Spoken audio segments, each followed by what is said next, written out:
Recordemos que ayer se conmemoró el 114 aniversario del inicio de nuestro proceso revolucionario, la primera revolución del siglo XX, la Revolución Mexicana, y como a lo largo de todo el mes de noviembre hemos dedicado a destacar primero aquellas mujeres que fueron precursoras de este movimiento desde el muy temprano 1903, 1904, mujeres como Elisa Acuña, Juana Belén, que escribían ya contra la dictadura porfirista, donde ya luchaban contra este régimen. Posteriormente hablamos de mujeres como las hermanas Carmen y Natalia Cerdán, porque tuvieron acciones incluso previas a este 20 de noviembre de 1910, esta acción armada que se da en esta casa de Santa Clara el 18 de noviembre. Y bueno, ahora que ya nos encontramos con la fecha conmemorativa, pues me gustaría que viéramos la siguiente cápsula que preparó el equipo de SPR sobre las distintas acciones en las que se involucraron las mujeres en el proceso revolucionario. Propagandistas, ideólogas, periodistas, adelitas, soldaderas, combatientes, enfermeras y feministas, todas ellas valientes mujeres mexicanas que desde distintas trincheras y de distintas formas lucharon en la Revolución Mexicana. Las propagandistas. Mujeres que accedieron a la educación y las letras, muchas de ellas maestras, que con una perspectiva crítica sobre la situación del país, se involucraron en actividades opositoras a la dictadura de Porfirio Díaz, como periodistas y propagandistas, participando activamente en los clubes liberales. Al estallar la Revolución Mexicana, se integraron a la lucha trascendiendo sus actividades de propaganda. Algunas profundizaron en el pensamiento político revolucionario, como ideólogas y colaboradoras fundamentales en la elaboración de planes y proyectos para construir un país más justo y libre. Las combatientes.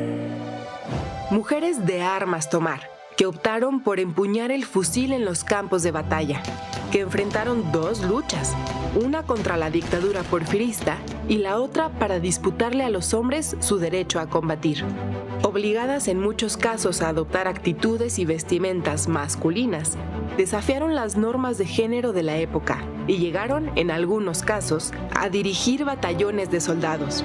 Todas ellas mujeres combatientes, anónimas y reconocidas, que decidieron ser protagonistas de la transformación de su país.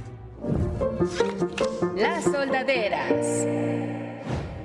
Mujeres que desempeñaron un papel fundamental en el suministro y preparación de alimentos para las tropas, asegurando la supervivencia de los soldados y sus familias. Improvisaban cocinas en campamentos al aire libre, en casas abandonadas, haciendas, milpas, junto a las vías y en los techos de los trenes. Su jornada comenzaba al amanecer, con la nixtamalización del maíz, y continuaba sin descanso, recorriendo largas distancias para conseguir leña y alimentos en los pueblos, campos o cerros. Ellas cargaban a pie o a lomo de mula los comales, molcajetes, cuchillos e ingredientes esenciales. Además de alimentar a las tropas, también cuidaban de sus hijos y familiares. Las enfermeras.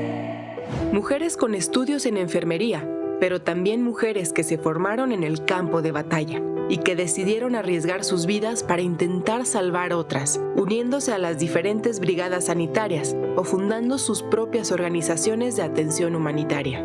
Lo mismo participaron en organizaciones de asistencia como la Cruz Blanca Neutral, la Cruz Blanca Constitucionalista y la Cruz Blanca Nacional, que en los contingentes de enfermeras que formaron las distintas facciones revolucionarias. La labor de todas ellas durante la Revolución Mexicana fue la base sobre la que después se construyó el servicio de sanidad a nivel nacional. Las adelitas. Mujeres que jugaron muchos roles a la vez. Fueron enfermeras, soldaderas y combatientes. Tomaron las armas cuando fue necesario. Alimentaron a los soldados y familias. Curaron y atendieron a los heridos. Fueron sostén fundamental de la Revolución Mexicana. Las feministas. Mujeres activistas e intelectuales que, además de defender los ideales revolucionarios de justicia y libertad, se comprometieron de forma paralela con la lucha por los derechos de las mujeres. Colaboraron y editaron publicaciones en cuyas páginas defendieron los derechos políticos, educativos y sexuales de las mujeres. Crearon organizaciones y llevaron a cabo una activa participación en los congresos feministas de 1916 en Yucatán. Ellas impulsaron el movimiento sufragista en México, demandando que la Constitución que emanaba de la Revolución otorgara el derecho a las mujeres a votar y ser votadas. Más de 400 mujeres fueron reconocidas oficialmente a lo largo del siglo XX por su participación en la Revolución Mexicana, pero no fueron las únicas. Miles de mujeres anónimas fueron partícipes de una lucha por la conquista de justicia y libertad.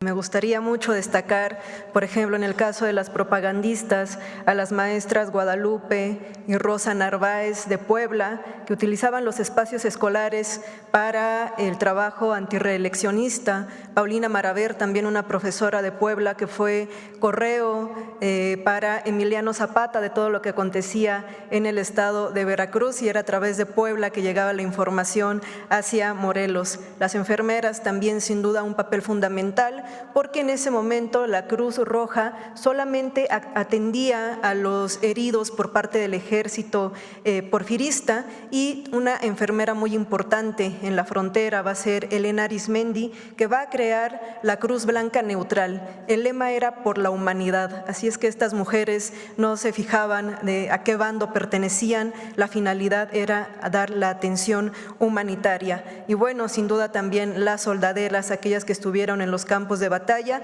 y ya vimos, la historiadora Gabriela Cano ha denominado esto travestismo estratégico, que quiere decir que tenían que adoptar muchas veces esta identidad masculina, primero para salvaguardar muchas veces la vida, haciéndose pasar por hombres, y también para que pudieran acceder a mandos o grados militares.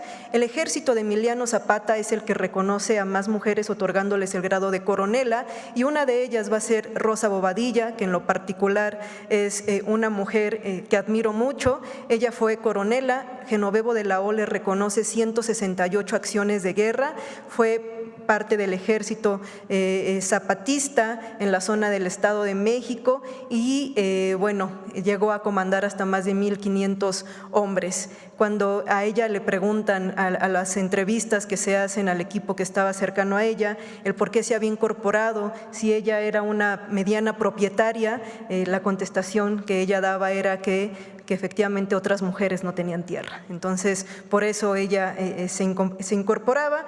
Y bueno, también para finalizar, creo que es un tema muy importante el que enunciemos que en 1916 se dan los primeros congresos feministas. A la par que se estaba dando esta revolución social en todo nuestro país, las mujeres estaban encabezando también su propia revolución. Muchas veces creemos que la lucha feminista en nuestro país es algo reciente, y no es así. 1916, en Yucatán, en Mérida, gran parte de las mujeres en ese momento pues estaban ya organizando, teniendo una agenda las problemáticas de las mujeres de la época. Así es que también es muy importante enunciar que dentro de esta revolución ellas estaban encabezando la propia. Y bueno, finalmente yo creo que la mejor o una de las grandes herencias que nos deja la Revolución Mexicana en nuestro país es sin duda la consagración del artículo 3º constitucional,